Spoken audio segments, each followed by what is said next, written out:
Imagine Yeshua HaMashiach, risen from the dead, standing before his followers.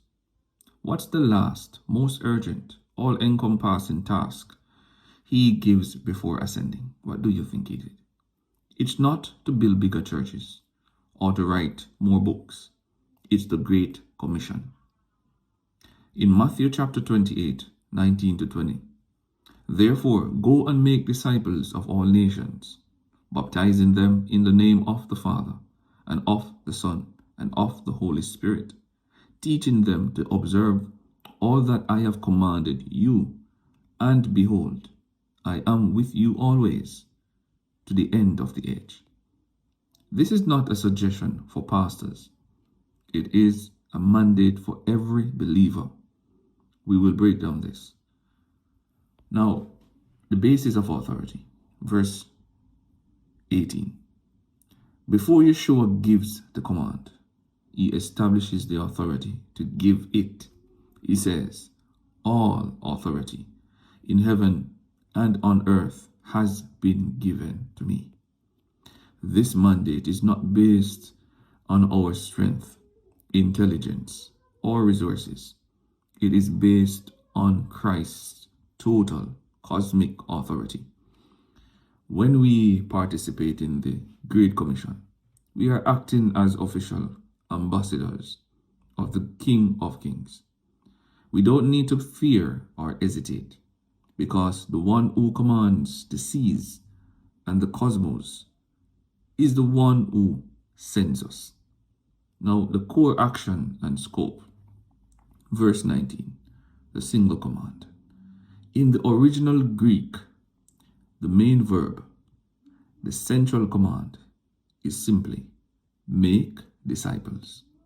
The other actions tells us how to do it. The goal is not just conversion, but discipleship, turning non-believers into devoted, lifelong learners and imitators of Yeshua. Now, 1. Go. This means movement. For some, it's global mission. For most, it's going into your workplace, your gym, your school, and your family. The mission starts where you are.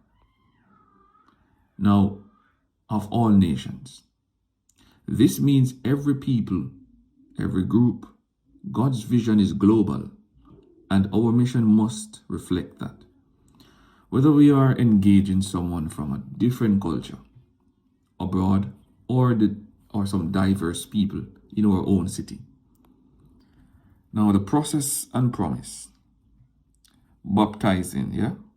This is the public mark of a disciple, signifying their acceptance of the gospel and their new life in the triune God, Father, Son, and Holy Spirit. It makes their initiation into the community. Now, teaching to obey. This is the ongoing work.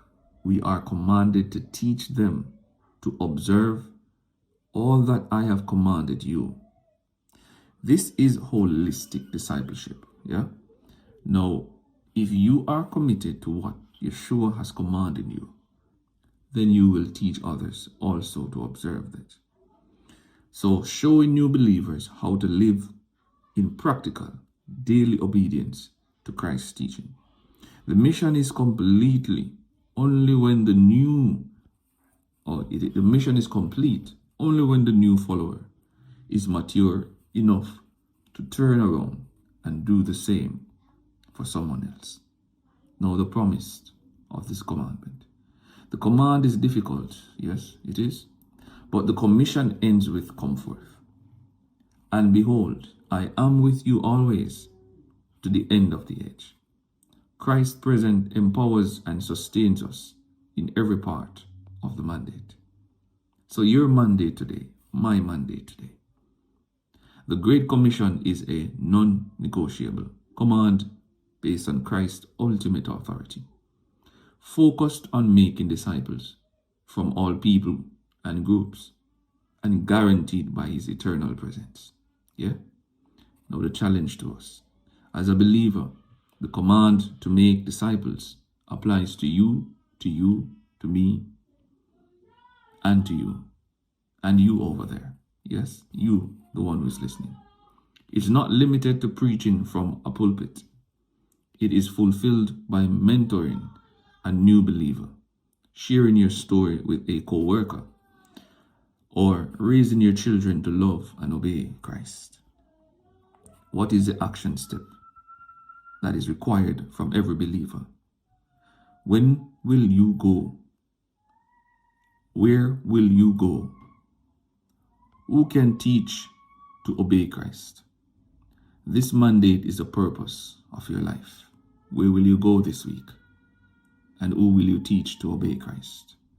This mandate is the purpose of your life.